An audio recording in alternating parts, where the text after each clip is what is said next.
Salam, salam sejahtera, selamat pagi Bapak Ibu. Mari sama-sama kita menyiapkan hati kita.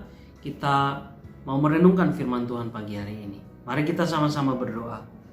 Kami memohon kepadamu ya Bapa di surga, kiranya apa yang akan kami sama-sama pelajari pada pagi hari ini menjadi berkat bagi kami semua, menjadi pedoman bagi kami.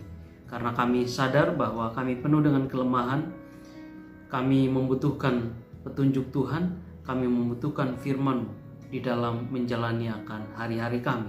Terima kasih Bapa yang baik. Kami berdoa, kami memohon juga supaya Tuhan menyertai kami di hari ini, di dalam segala hal yang kami kerjakan. Terima kasih Tuhan. Kami berdoa di dalam nama Tuhan Yesus. Amin. Bapak, Ibu, dan saudara-saudara, bacaan kita pagi hari ini di dalam Matius pasal 5 ayat yang kelima. Di sana dikatakan, berbahagialah orang yang lemah lembut karena mereka akan memiliki bumi. Sekali lagi, berbahagialah orang yang lemah lembut karena mereka akan memiliki bumi. Bapak, Ibu, dan saudara-saudara yang terkasih dalam Tuhan, kata lemah lembut itu sering dipahami sebagai sebuah sikap yang negatif, ya. Tidak tegas, kalahan, tidak punya semangat. Orang yang lemah lembut itu dipahami sebagai orang yang kurang terampil, kurang cekatan, atau orang yang lamban. Tetapi saudara, dalam bahasa Yunani, kata lemah lembut itu mempunyai makna yang sangat luar biasa, yaitu kata praus. Di mana saudara, kata lemah lembut dalam Matius 5 ayat 5 itu dipahami sebagai orang yang hidupnya dikendalikan oleh Allah dan bukan oleh nafsunya sendiri. Seorang filsuf yang bernama Aristoteles pernah menerangkan arti kata lemah lembut dengan mempertentangkan dua pendapat atau dua pengertian yang ekstrim untuk kemudian mendapatkan nilai-nilai kehidupan. Nah, di antara dua sikap ekstrim tersebut itu biasanya terdapat jalan tengah yang menggembirakan. Demikian kata Aristoteles. Misalnya, ada orang yang di satu sisi boros, tetapi ada orang yang di sisi yang lain itu sangat kikir. Nah, di antara dua sikap ekstrim ini terdapat sebuah sikap atau sebuah nilai yang sangat baik, yaitu murah hati.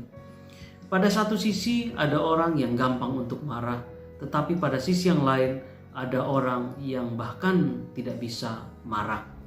Nah, kemudian kata atau istilah atau sikap lemah lembut itu menjadi nilai yang sangat baik yang ada di antara kedua sikap ekstrim tadi, marah dan tidak bisa marah.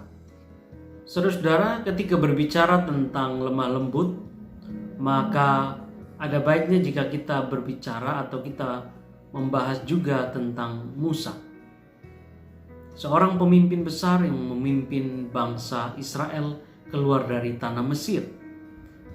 Ia dilukiskan sebagai seorang yang sangat lemah lembut. Dikatakan di dalam Bilangan 12 ayat 3 bahwa adapun Musa ialah seorang yang sangat lembut hatinya, lebih dari setiap manusia yang ada di atas muka bumi ini. Musa itu bukanlah tokoh yang mudah untuk goyah atau gampang menyerah. Sekalipun ia harus menghadapi bangsa Israel yang terkenal tegar tengkuk dan sangat sulit untuk diatur. Tetapi Musa ini juga bukan seorang tokoh yang loyo, saudara-saudara. Ia mempunyai energi, ia mempunyai semangat dan kekuatan untuk menghadapi segala macam tantangan yang ada di depannya. Ia dapat marah dengan hebat, tetapi saudara, dia juga adalah seorang yang dapat mengendalikan amarahnya dengan sangat baik. Dia hanya akan marah pada waktu-waktu yang tepat.